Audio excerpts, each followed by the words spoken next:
Merhabalar, Kumaş Fırsatı YouTube kanalına hoş geldiniz. Ben Reşide, marka direktörüyüm. Merhaba, Filiz Gökdemir ben, eğitim koordinatörü. Bugün sizlerle yepyeni bir seriye başlıyoruz. Burada görmüş olduğunuz sorularımız var. Bu sorular sizlerden geldi. Birçok sorumuz var. 10 tane soruyu Filiz Hoca ile birlikte seçeceğiz. Ve dikişte takıldığınız bütün soruları ben Filiz Hoca'ya yönelteceğim. Ben de cevaplayacağım tabii ki. İsterseniz gelin birlikte başlayalım. Evet, şimdi ilk soruyla başlıyoruz.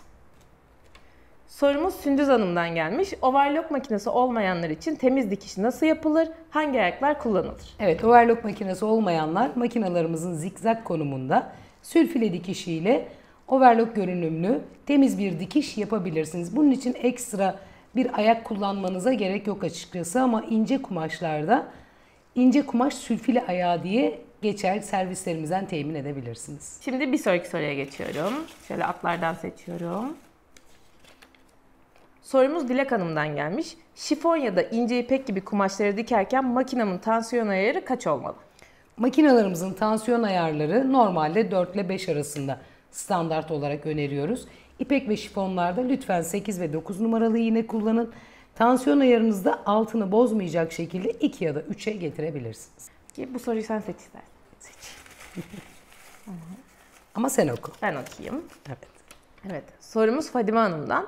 Ben kesim yaparken sıkıntı yaşıyorum. Dikerken çok dar oluyor ve kol kısmı olmuyor demiş. Keserken sıkıntı yaşadığımızda zaten onu düzgün bir şekilde dikip ortaya çıkartmamız mümkün değil. Keserken sıkıntı yaşamamak için ölçülerinizi birebir kumaşı aksettirmeniz gerekiyor. Bunun dışında bolluk paylarını tam vermeniz gerekiyor. Bolluk payı dışında kesim aşamasında birer santimle dikiş payı vermeniz gerekiyor. Kaydırmamak için iğneleyerek ilerlerseniz bence sıkıntıyı çözeriz. Sonraki soru. Şimdiki sorumuz Aslan Hanım'dan. Overlock iğnemi kaç ayda bir değiştirmeliyim? Teşekkür ederim. İğnelerin belli bir ayı yok tabii ki. İğnenin ucu bozulduğunda mesela overlock makineniz durduk yere birdenbire ip kırmaya başlıyorsa iğnemizin ucu bozulmuş demektir. Hemen değiştiriyoruz. Bir de hep orijinal. Tabii kesinlikle orijinal iğne kullanmalısınız ve asla dikiş makine iğnesini overlock makinesine kullanmıyoruz. Ben ufak bir soru daha Tabii. sorayım. Ne tarz ip kullanmalıyız overlock'ta? 120 numara koton iplik kullanabilirsiniz. Tamam. Şimdi bir sonraki sorumuz ise Kardelen Hanım'dan gelmiş. Kıyafet diktiğimde astar hep kollarımda kalıyor ve kol ucundan çıkıyor. Sorunu bir türlü çözemedim. Yani kollarda kasıyormuş. Kasma yapıyor. Evet. Onu astarı bedenle birebir kesmediğiniz için büyük sıkıntı yaşıyorsunuz büyük ihtimalle. Yani dikiş payı, kesim payı her şeyi kolla eşit olmak zorunda bedende olduğu gibi. Kolun ucundan çıkmaması için de koldan 3 veya 5 santim kısa keserseniz kesinlikle dışarı taşmayacaktır. İyi gidiyoruz sanki. Çok iyi. Aynen. Sorular da çok iyi. Aynen değil mi? Çok Evet. güzeller. Peki. Bir sonraki sorumuz da Aynur Hanım'dan gelmiş.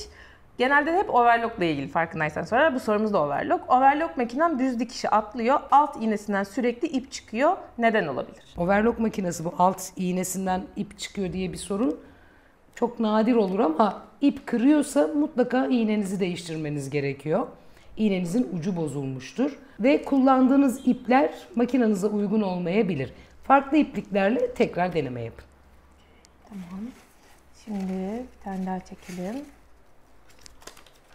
Bu sorumuz da Hatice Hanım'dan gelmiş. Makinem sürfile yaparken sürekli ip koparıyor. Bu yüzden dikiş dikemiyorum demiş. Hatice Hanım, makinelerin ip kopartmasının iki nedeni vardır. Ya ipimiz makineye uygun değildir veya iğnemizin ucu bozulmuştur.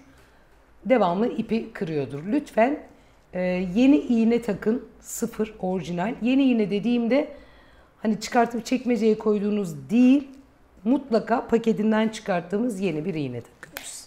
Hadi yine sen. Çok heyecanlı, çok sevdim ben bu seriyi. Bu seriye hep biz devam edelim. Tamam, süper. Şimdi Adaş'ın, Filiz Hanım'dan Evet. gelmiş soru. Yeni otomatik paf makinem var. Makine yağlanmalı mı, yağlanmamalı mı diye sormuş. Yani şimdi otomatik elektronik makinalarda üst grupta kesinlikle yağlama yapılmıyor. Yani yasaklıyor zaten. Servislerimiz de buna müsaade etmiyor. Ama mekik bölümünde ayda bir, 2 ayda bir mekik bölümünü tamamen temizledikten sonra ki bu tüm makineler için geçerlidir. Bir damla yağ damlatıyoruz. Şimdi yeni soruyu çekiyorum. Hatice Parlak Hanım'dan gelmiş bu sorumuzda. Alt ipliğim sürekli bolluk veriyor ve büzüyor. Ne yapmam gerekiyor? Şimdi alt ipliğimizin bolluk vermesinin bir nedeni olabilir. Eğer masuraya takılı değilse, masuramız mekiğe takılı değilse, orada bir problem yoksa mutlaka tansiyon ayarınızda bir problem vardır. Tansiyon ayarınızı düzenleyerek o problemi ortadan kaldırabilirsiniz. Tamam. Ben de şimdi hemen bir ara vererek kendimle ilgili bir soru Tamam. soracağım. Kendime torpil geçeyim. Şimdi ben dikiş dikerken şöyle bir sorun oluyor genellikle. Çok güzel dikiyorum, bir anda üst ipim atıyor. Bu neden olur? O bazı makinalarla alakalı. Yani seninle Makinamla mı bir alakalı sıkıntı değil. var? Evet. Seninle alakalı değil. Taktığımız ipte bir sıkıntı olabilir. Taktığımız ip çekme yapıyor. Bir anda gevşek bıraktığı için iplik horozdan çıkıyor. Bu da altına toplamasına neden oluyor. Bunun bir diğer nedeni de makinalarımızın plakaları var biliyorsunuz ipliğin. Hani geçtiği plakalar Evet. var. O plakaların aralarına tozlar sıkışır. Tozlar birikir. Ara sıra içinden çıkan fırçayla orayı güzelce temizlerseniz o tozlar çünkü ne yapıyor? Bir sıkıştırıyor, bir gevşetiyor. Ben hiç öyle bir şey yapmıyorum. Gevşettiği anda da ne yapıyor? Horozdan çıkıp alta iplik toplama yapabiliyor. Ara sıra lütfen makinamızın açalım yandan düğmelerini, korkmayalım. Kullanalım, plakayı açalım, altı güzelce temizleyelim. Overlock için de aynı şey geçerli. Temizlik, temizlik, temizlik. Ben o hep Her zaman. içinden çıkan fırçanın ne işe yaradığını bilmiyorum, demek bu işe. Tabii ki hem altı temizliyoruz, alttaki o mekik kısmını. Çünkü zarar vermememiz gerekiyor. Mekiklerde ufacık bir çizgide hemen altına ip toplamaya başlar. okey, Ufacık bir çizik bile atılsa. Tamam. Çok teşekkür ederim. Rica ederim. Sorumu cevapladığınız için. Şimdi bir soru daha çekiyorum. Bu sorumuz da Sibel Hanım'dan geliyor. Makine iğnesi neden kırılır? Singer makineme singer iğne taktım. Ona rağmen yine de kırılıyor. Şimdi makine sık sık iğne kırıyorsa makinede bir arıza vardır. Yok benim makinamda hiçbir arıza yok diye düşünüyorsanız da yapmanız gereken bir sıralama var. Öncelikle orijinal iğne takıyorsunuz. Tamam. Eğer büyük bobin kullanıyorsanız ipliğinizi asla masa üstünde kullanmıyorsunuz. Mutlaka çardak. Bizim çardak setlerimiz var biliyorsunuz. Onlardan kullanıyoruz veya yere. Yani masa üstüne bıraktığınız bobin, büyük bobin buradan gelirken dengesiz geliyor. Zaten makineye takamayız büyük bobinleri. Çok hata yapılıyor bu şekilde.